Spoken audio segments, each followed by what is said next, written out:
Olá, pessoal! Meu nome é Mário Frigeri, sou poeta e escritor e estou convidando vocês para os meus momentos de poesia no YouTube e Facebook. Serão mais de 600 poemas e mensagens, meus e de outros poetas, interpretados com muito carinho para iluminar o seu coração. Venham comigo.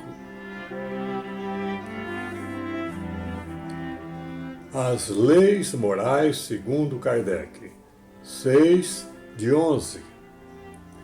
Na terceira parte de sua obra fundamental, O Livro dos Espíritos, Allan Kardec, inspirado pelas entidades superiores que supervisionaram seu trabalho, elabora uma longa e substanciosa exposição da lei divina ou natural e a subdivide em 10 capítulos, assim denominados: Lei de adoração, lei do trabalho, lei de reprodução, lei de conservação, lei de destruição, lei de sociedade, lei do progresso, lei de igualdade, lei de liberdade e lei de justiça, amor e caridade. Nesta série de 11 vídeos, vamos condensar o que há de essencial nessas leis, procurando facilitar seu entendimento e assimilação pelos nossos irmãos internautas. Dito isto, vamos à sexta subdivisão, intitulada Lei de Destruição. Kardec pergunta e as entidades superiores respondem.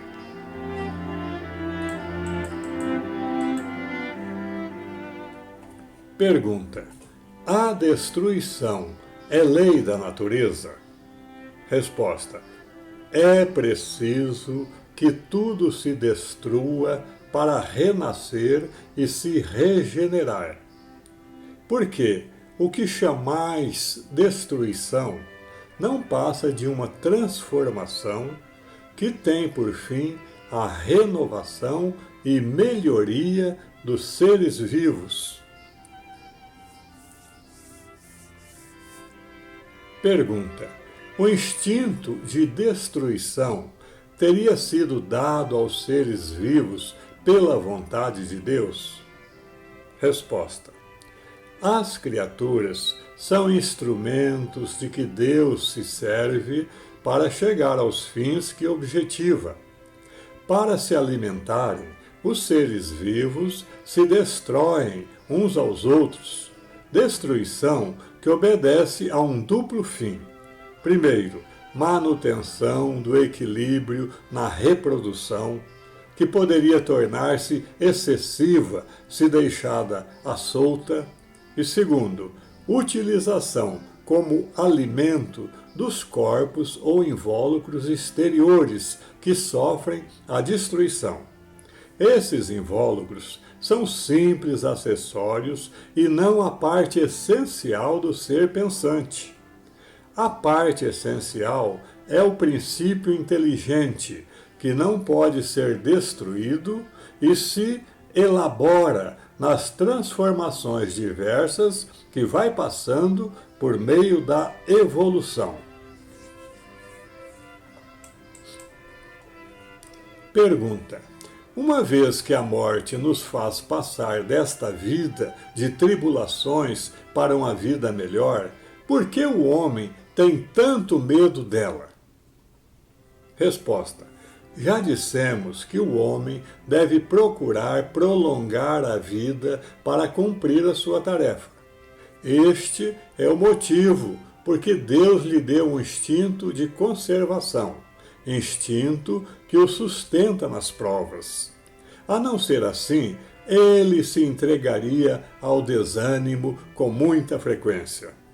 A sua voz interior, que o leva a repelir a morte, lhe diz que que ainda pode realizar muita coisa pelo seu progresso. A ameaça de um perigo constitui aviso para que se aproveite do prolongamento de vida que Deus lhe concede.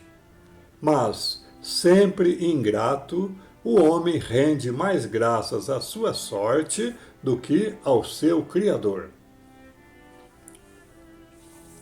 Pergunta: entre os homens da terra existirá sempre a necessidade da destruição? Resposta: essa necessidade se enfraquece no homem à medida que o espírito se sobrepõe à matéria. Como pode ser observado, à medida que o homem evolui intelectual e moralmente, também aumenta seu horror à destruição. Pergunta: que se deve pensar da destruição quando ultrapassa os limites traçados pela necessidade e segurança?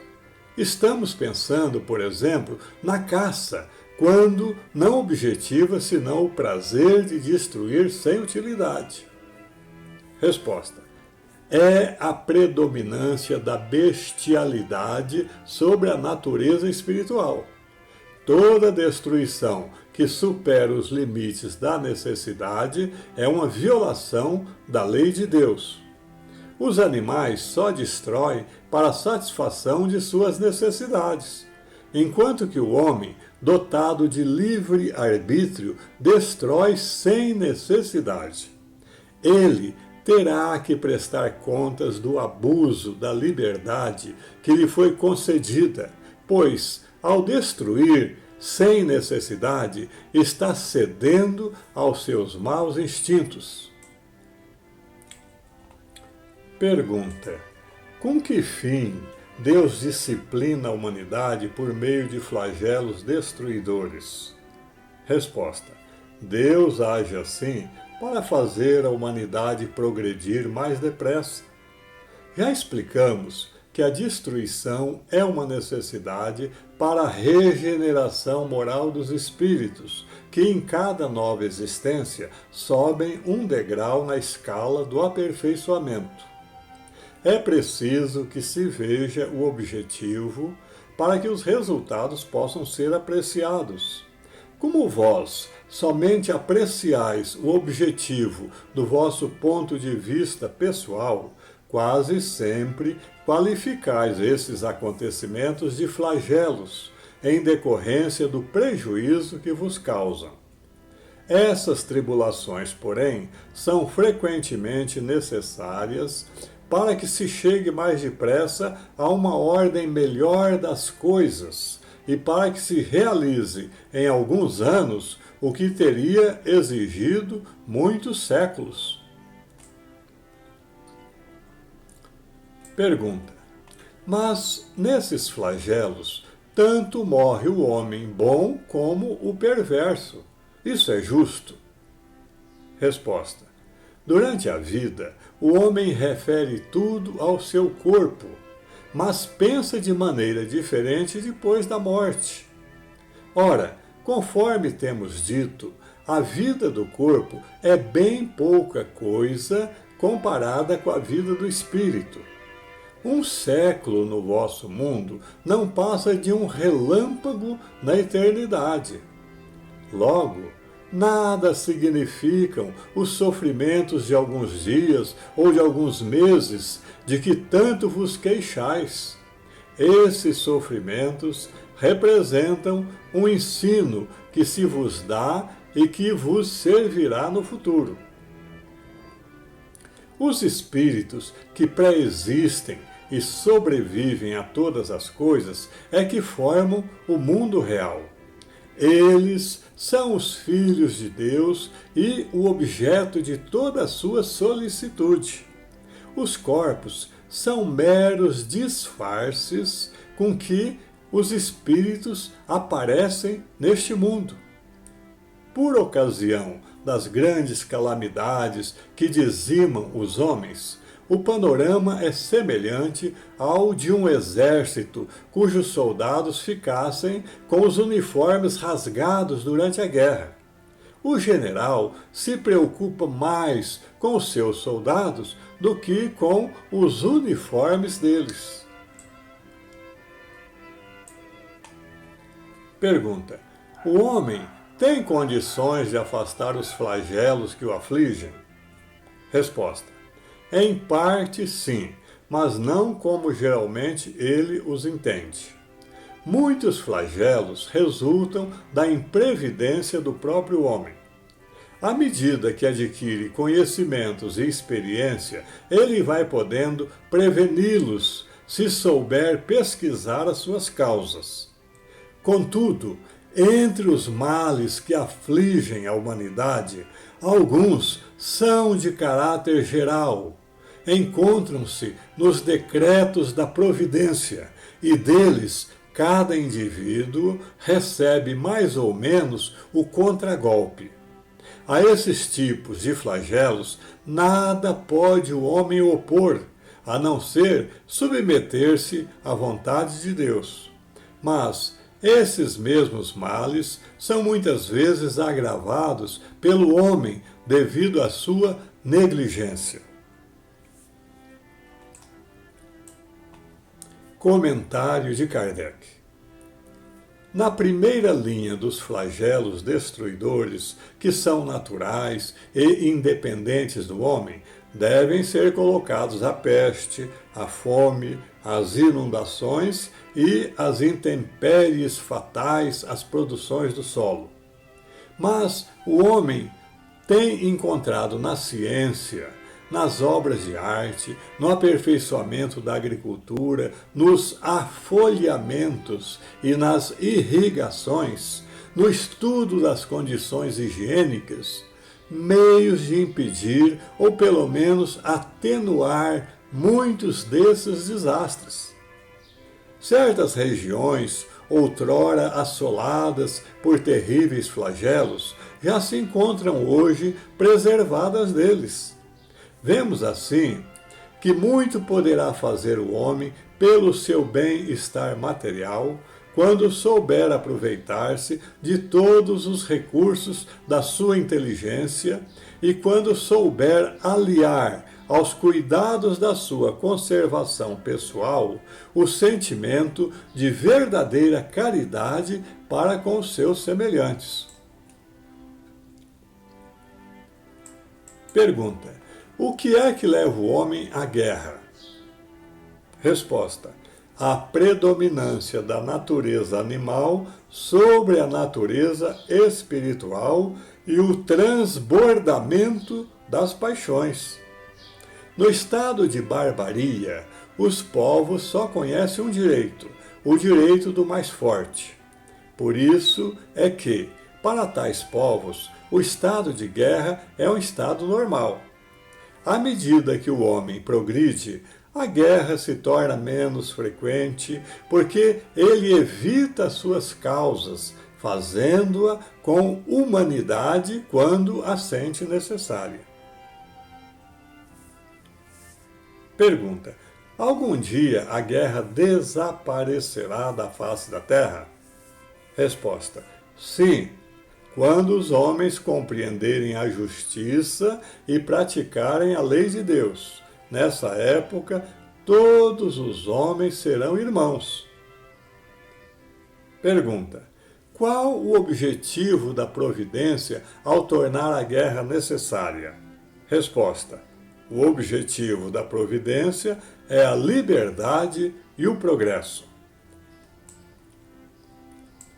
Pergunta: desde que a guerra deve ter por efeito produzir o advento da liberdade, como pode frequentemente ter por objetivo e resultado a escravização? Resposta: escravização temporária, a fim de oprimir os povos e fazê-los progredir mais depressa. Pergunta: que se deve pensar daquele que promove a guerra em benefício próprio? Resposta: Quem age assim se torna um grande culpado e muitas existências lhe serão necessárias para expiar todos os assassínios de que haja sido causa, porque responderá por todos os homens cuja morte tenha causado para satisfazer a sua ambição. Pergunta: é crime aos olhos de Deus tirar a vida do próximo? Resposta: grande crime, pois que aquele que tira a vida de seu semelhante corta o fio de uma existência de expiação ou de missão, e aí é que está o mal. Pergunta: em caso de legítima defesa, Deus desculpa o assassino? Resposta: só a necessidade pode desculpar quem tira a vida do próximo. Mas, sempre que a pessoa agredida puder preservar sua vida sem atentar contra a do agressor, ela deve fazê-lo. Pergunta: o homem tem culpa dos assassínios que pratica durante a guerra?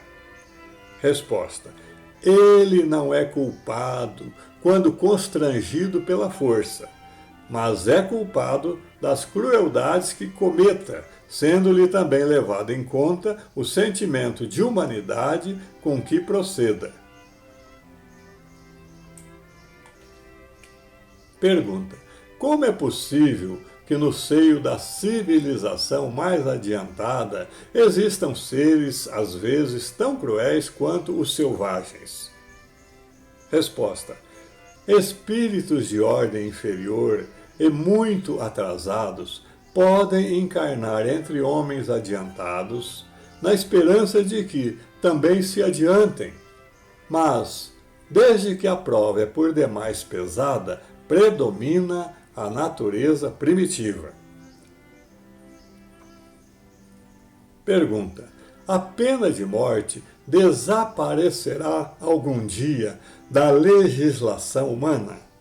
Resposta: certamente que desaparecerá, e a sua supressão irá assinalar um grande progresso na humanidade.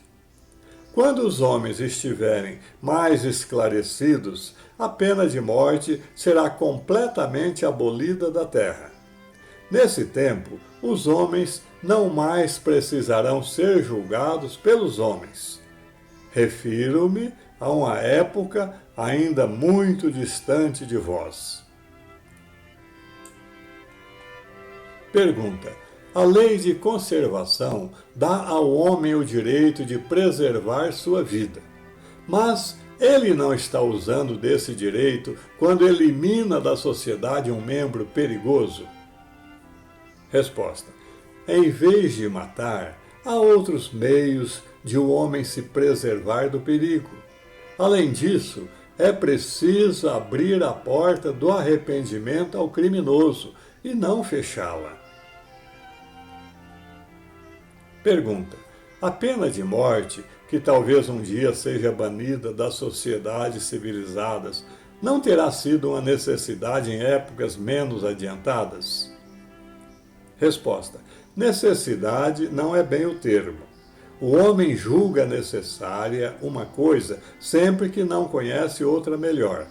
À proporção que se instrui, ele vai compreendendo melhor o que é justo e o que é injusto, e repudia os excessos que, em nome da justiça, haja cometido nos tempos de ignorância. Pergunta: que se deve pensar da pena de morte imposta em nome de Deus? Resposta: isso é o mesmo que tomar o lugar de Deus na distribuição da justiça. Os que assim procedem mostram quão longe estão de compreender Deus e que ainda têm muito que expiar. A pena de morte é um crime quando aplicada em nome de Deus, e os que a impõem se tornam responsáveis por esses assassínios.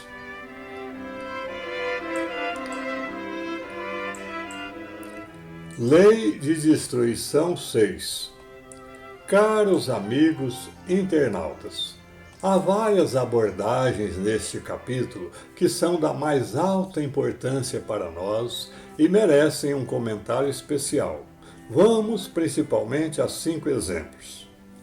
Primeiro, quando uma pessoa consegue escapar de um grande perigo, as entidades superiores explicam que essa pessoa deve refletir sobre essa bênção e compreendê-la como uma espécie de aviso, uma nova oportunidade ou um prolongamento de vida que Deus lhe concedeu para que acerte seus passos e tire melhor proveito de sua encarnação. As pessoas que têm inteligência espiritual saberão tirar um excelente proveito dessa revelação para a sua vida. Segundo, quando as entidades superiores dizem que Deus disciplina a humanidade por meio de flagelos destruidores ou mesmo por meio da guerra, elas querem dizer que esses meios dolorosos são necessários devido ao pesado karma coletivo que ainda envolve a espécie humana. Se o homem compreendesse o poder regenerativo do amor, ele poderia quitar seus débitos espirituais de maneira suave e sem dores. Mas, como ele é indisciplinado, os flagelos e as guerras o ajudam a realizar em pouco tempo aquilo que sem essas tribulações ele levaria anos para concretizar. Como a fênix que renasce das cinzas, as nações emergem dos flagelos e das guerras com uma nova ânsia de progresso e de renovação social. Basta ver o Japão e as nações da Europa após a Segunda Guerra Mundial. Terceiro, eu achei muito interessante a passagem onde lemos que os corpos são meros disfarces com que os espíritos se revestem neste mundo para a sua evolução. O corpo é simplesmente o invólucro mortal de um ser que é por natureza imortal. Enquanto o corpo caminha para a escuridão da sepultura, o espírito caminha para a luz da eternidade. Então, não vale a pena ficar mimando demais esse manequim de plástico chamado corpo humano. É prova de inteligência mantê-lo saudável e asseado, como o operário que mantém suas ferramentas limpas e prontas para o trabalho. Mas, da mesma forma, é prova de ignorância espiritual fazer dele a finalidade da vida, esquecendo-se da educação moral e ética do espírito, que deve ser o verdadeiro foco de quem já despertou para a realidade espiritual. Como diz o ditado, é melhor abandonar as ilusões antes que as ilusões te abandonem. Quarto, entendi como de grande importância a revelação de que o homem, quando constrangido pela força, não é culpado pelos homicídios que comete durante a guerra, mas sim pelas crueldades que vier a acrescentar a esses crimes. Outro ponto importante a destacar é porque existem hoje, encarnados no seio de civilizações relativamente adiantadas, espíritos cruéis que cometem crimes tão bárbaros. Da explicação dada pelas entidades superiores, podemos deduzir que quando a nação americana, por exemplo, em sua desenfreada expansão para o oeste, exterminou de forma bárbara as nações indígenas, assumiu um complicado karma perante a lei de Deus, devendo, em compensação, receber agora esses mesmos índios em seu seio, com o objetivo de regenerá-los. Embora eles provavelmente se manifestem, devido a seu desajuste evolutivo, na forma do gangsterismo que por vezes tem assolado aquela nação. O mesmo se pode dizer em relação à invasão do México pelos espanhóis no tempo dos astecas, com a bárbara e desapiedada destruição deste povo. Quinto e último. As entidades superiores dizem que um dia a guerra desaparecerá da face da terra quando os homens compreenderem a justiça e praticarem a lei de Deus. E acrescentam que nessa época todos os povos serão irmãos. Essa profecia nos preenche a alma de uma deliciosa sensação de esperança e nos faz lembrar o hino ou ode à alegria de Friedrich Schiller, que faz parte da Nona Sinfonia de Beethoven. Nesse poema, Schiller compartilha com Beethoven sua visão idealista da raça humana, escrevendo que um dia todos os homens serão irmãos. É por isso que escolhemos a música desse poema para fundo musical deste nosso vídeo. É isso. Espero que vocês tenham gostado. Obrigado por assistir a nossos vídeos. Não se esqueça de deixar seu like, inscreva-se e acione o sininho para receber em primeira mão os próximos poemas. Um grande abraço e muita paz.